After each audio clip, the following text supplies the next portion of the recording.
The salty tang of the sea spray was the first thing that hit me as I stepped off the rickety ferry. Behind me, the mainland faded into a hazy smudge on the horizon, swallowed by the vastness of the Atlantic. Ahead, a skeletal silhouette rose against the bruised twilight sky. The Raven's Perch, my new home for the foreseeable future. The lighthouse loomed larger as the small boat bobbed towards its rocky foundation. Built in the 19th century, it was a monument to bygone eras, its white paint chipped and peeling like old skin. The steel door at its base looked thick enough to withstand a hurricane, but even that felt vulnerable against the raw power of the ocean surrounding us. The caretaker, an old salt named Silas, met me with a weary smile and a grizzled beard that seemed to bristle in the wind. He showed me around the cramped living quarters, pointed out the generator, and gave a curt rundown of the maintenance schedule. Then he was gone, vanishing back into the mainland's receding shadow as quickly as he'd appeared. Alone at last, I unpacked my meager belongings. The rhythmic crash of waves against the rocks became a constant soundtrack to my solitude. It was peaceful, almost hypnotic. As dusk deepened into night, I lit a fire in the small stone hearth, casting flickering shadows that danced on the walls like restless spirits.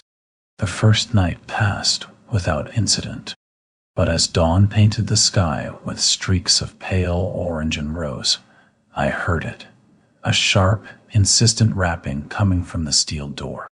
I froze, heart tightening. It sounded like someone was pounding on it with a blunt instrument, but there was no way anyone could be out here in this desolate stretch of coastline, miles from any settlement. I told myself it was just the wind, playing tricks on my ears in the stillness of the early morning.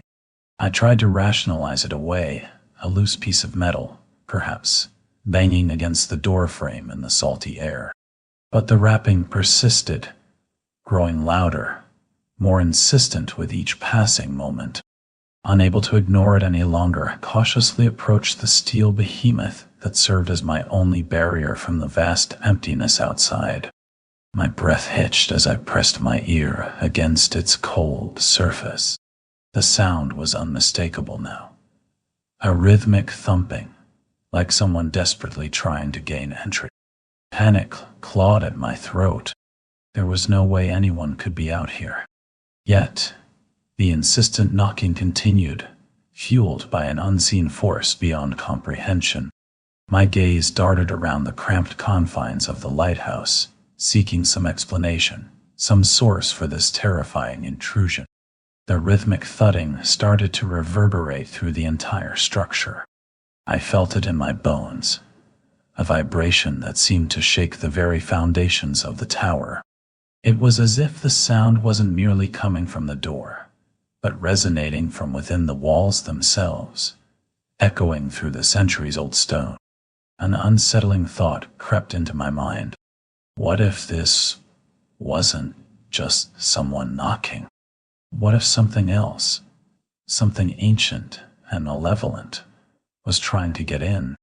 I backed away from the door, heart pounding against my ribs like a trapped bird. My gaze fell upon the rusted peephole, its glass clouded with age.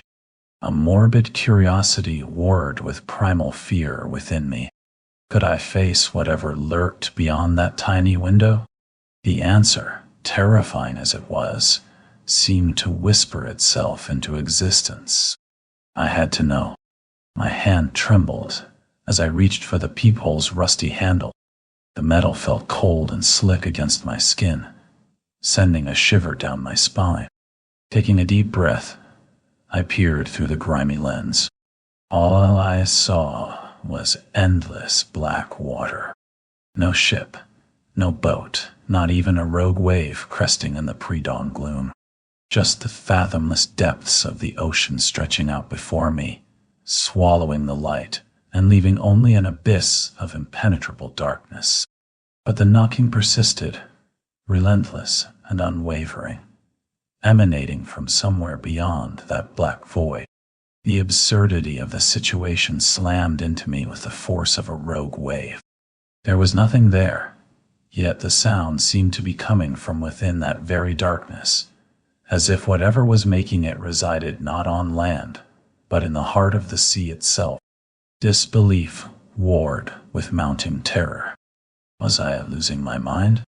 Had the isolation already begun to unravel my sanity? Yet, the undeniable reality of the pounding persisted, a maddening counterpoint to the endless black expanse beyond the peephole. Driven by a morbid compulsion, I kept watching. Minutes stretched into an eternity as the knocking continued unabated.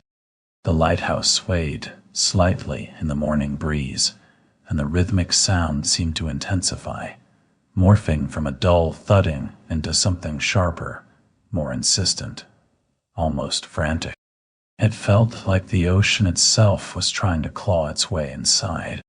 The sun finally crested the horizon, casting pale, watery light across the churning waves. But the darkness within the peephole remained unchanged, impenetrable, and unnerving. The knocking, however, seemed to intensify with the burgeoning daylight, as if whatever lurked beyond found strength in the growing illumination. Panic welled up inside me, a cold knot tightening in my stomach. I had to do something. But what?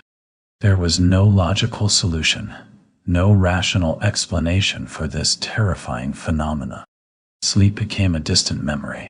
Each night brought the same maddening ritual. The insistent rapping at the steel door, the echoing vibrations that seemed to permeate every inch of the lighthouse, and the endless black expanse visible through the peephole, offering no answers, only deepening the unease.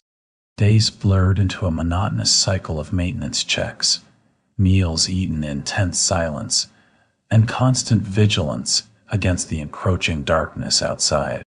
The rhythmic pounding had become a soundtrack to my waking hours, a relentless metronome counting down to another night of terror.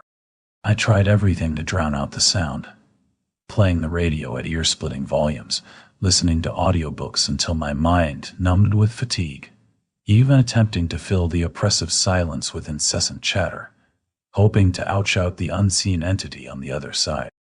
But nothing worked. The knocking always found its way through, a persistent echo in the labyrinthine corridors of my sanity. Then, something shifted. It started subtly. Whispers on the wind, carried in on the salt-laden air.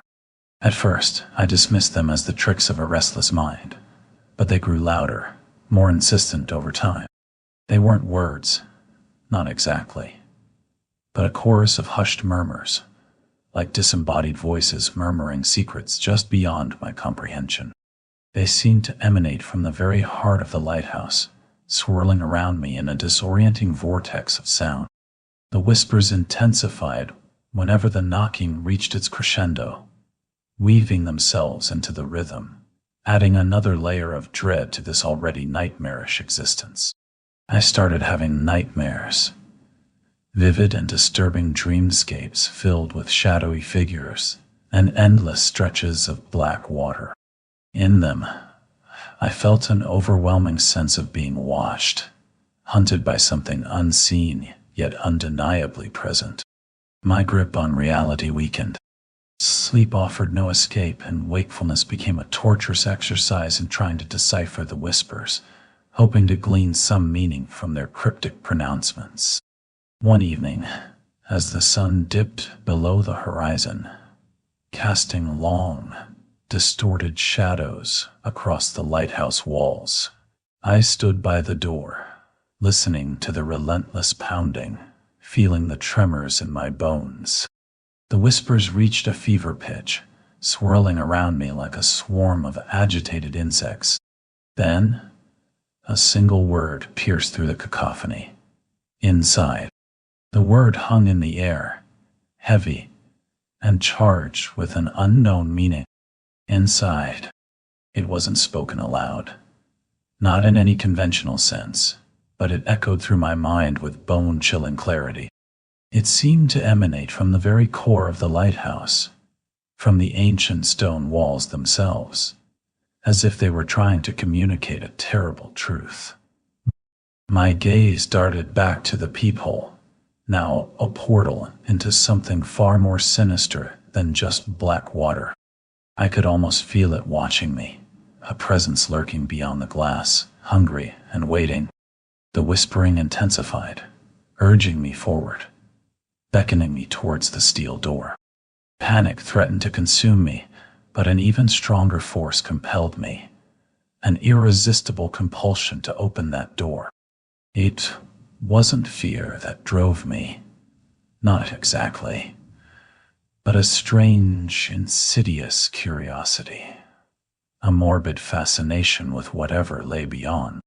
My hand trembled as it reached for the handle. The metal was cold and slick beneath my fingers, sending shivers down my spine. With a deep, shuddering breath, I turned the knob. The door creaked open, protesting its violation after years of undisturbed silence. A gust of icy air rushed in, carrying with it the scent of brine and something else, something ancient and foul, like the reek of decay from a tomb long forgotten. I hesitated for a fleeting moment, my mind screaming at me to flee, but my feet remained rooted to the spot. My gaze was drawn irresistibly towards the darkness beyond the threshold. The whispers swelled to a deafening roar, swirling around me, promising answers and revealing horrors all at once. Taking another shuddering breath, I stepped forward. The world dissolved into black,